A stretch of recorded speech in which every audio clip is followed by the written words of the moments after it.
प्रिय भक्तजन, आइए नवे अध्याय का कथा श्रवण करते हैं। बोलिए श्री गणेशाय नमः। नवम अध्याय। सूत जी कहने लगे कि इसके बाद नारद जी विस्मय युक्त हो मेधावी ऋषि की कन्या का वृतांत पूछने लगे। नारद जी ने पूछा, हे प्रभु, फिर उस ऋषि कन्या ने वन में क्या किया? क्या किसी ऋषि ने उसके साथ विवाह किया? नारायण कहने लगे, इस कन्या ने दुख के साथ अपने पिता का स्मरण करते हुए वह आश्रम में रहकर कुछ काल व्यतीत किया। भाग्यवश एक दिन उस वन में अपनी इच्छा से विचरण करते महाकोप वाले दुर्वासा मुनि आ गए। आश्रम में मुनि को आता हुआ देखकर शोक सागर में डूबी हुई उस कुमारी ने उठकर धीरे धारण करके मुनि के चरणों में नमस्कार किया। नमस्कार करके मुनि को अपने आश्रम में लाई। अर्धे पार्द और वन के नाना प्रकार के फलों से आदर करके मुनि का पूजन किया। फिर मुनि कन्या आदर से कहने लगी, हे मुनि, आपको नमस्कार है। मुझ दुर्भाग्नि के आश्रम में आकर आपका आना कैसे हुआ? आपके आने से मेरे भाग्य का उदय हो गया है, अथवा मेरे पिता के पुण्य प्रताप से मुझको समझने के लिए आप आए हैं। आप जैसा महात्माओं के तीर्थ रूपी पांवों के रज कण को स्पर्श कर मेरा जन्म सफल हो गया। जो आप जैसे महात्माओं का मुझको दर्शन हुआ। इस प्रकार कहकर ऋषि कन्या उनके आगे चुपचाप बैठ गई। तब दुर्वासा मुनि कुछ हंसकर बोले, धन्य धन्य है ब्राह्मण पुत्री, तुमने अपने पिता के कुल का उद्धार कर दिया है। कन्या बोली, हे मुनिराज, आपके वचनों को सुनकर मेरा दुख दूर हो गया। हे मुनिराज, आप कृपा कर ऐसा उपाय बतावें जिससे मेरा दुख दूर हो। मैं दुख शोक की अग्नि की ज्वाला से दाह रही हूँ। इस अग्नि को शीघ्र बुझाओ। मेरे हर्ष उपजाने वाला और कोई नहीं दिखाई देता। मुझको धैर्य देने वाली न तो माता है, न पिता है, न भाई है। मैं दुखी हूँ। अतः हे तपोनिषेध, मेरे दुख को दूर करने का उपाय जल्दी करिए। ऐसा कहकर वह ऋषि कन्या उनके आगे बैठ गई।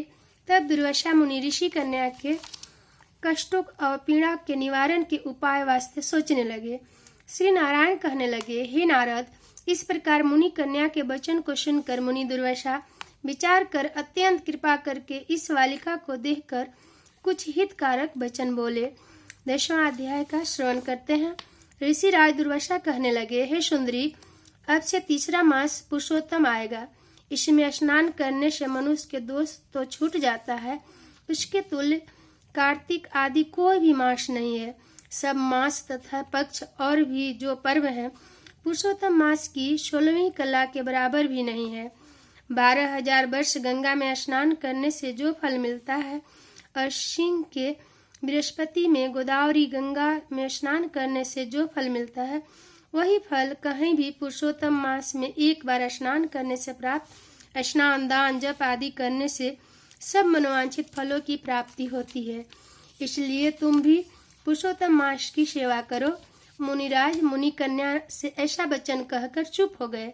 श्री कृष्ण कहने लगे, हे अर्जुन, मुनि के वचन सुनकर भावों से प्रेरित होकर वह मूढ़ बालक क्रोधित होकर बोली, हे ब्राह्मण, मुझको आपके वचन ठीक नहीं लगे।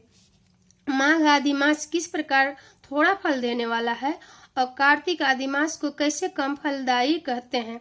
क्या सेवा किया हुआ वैशाख मास इच्छित फल नहीं देता? यह तो मलमास सब कर्मों से निंदित है। हे मुने, सूर्य संक्रांति से रहित मलमास को आप कैसे श्रेष्ठ कह सकते हैं? इस प्रकार क्रोध से कहे गए ब्राह्मण की पुत्री के वचन को सुनकर ऋषि का शरीर जलने लगा और क्रोध से नेत्र लाल हो गए।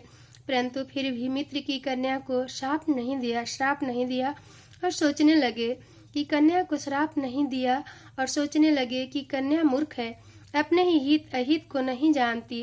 पुरुषोत्तम का महात्म्य तो बड़े बड़े ज्ञानी नहीं जानते, तो कम बुद्धि वाले पुरुष और कन्या कैसे जान सकती हैं?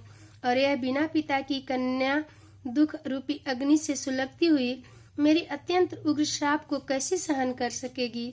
इस प्रकार ऋषि राज दुर्वासा ऐसा विचार करते हुए अपने उत्पन्न हुए क्रोध को दूर करते हुए अस्वस्थ होकर व्याकुल कन्या से कहने लगे, तू दुखी और नादान है, इसलिए तेरे पर ऐसा कुछ भी कोप नहीं जैसा तेरे भाग्य मन में है वैसा ही कर, और भी जो कुछ होने वाला है सो सुन। मैं कहता हूँ, तूने जो पुरुषोत्तम मास का अनादर किया है, इसका फल इस जन्म या अगले जन्म में अवश्य होना चाहिए। क्योंकि तेरा पिता मेरा मित्र था, इसलिए तुझको श्राप नहीं देता हूँ कि तू बालिका है और शुभ था अशुभ को नहीं पहचानती। तेरा कल्याण हो, मैं तो नारायण की सेवा में जाता हूँ।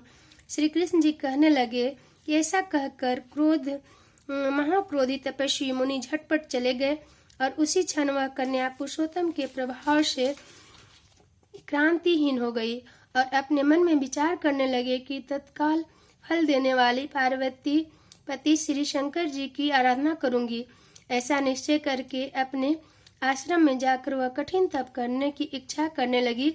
सूत जी कहने लगे, वह ऋषि वाला प्रवण मुनि के वचनों को निंदित कर था बहुत फल वाले विष्णु और सावित्री पति ब्रह्मा को छोड़कर अपने वन आश्रम में केवल शंकर भगवान की सेवा करने लगी।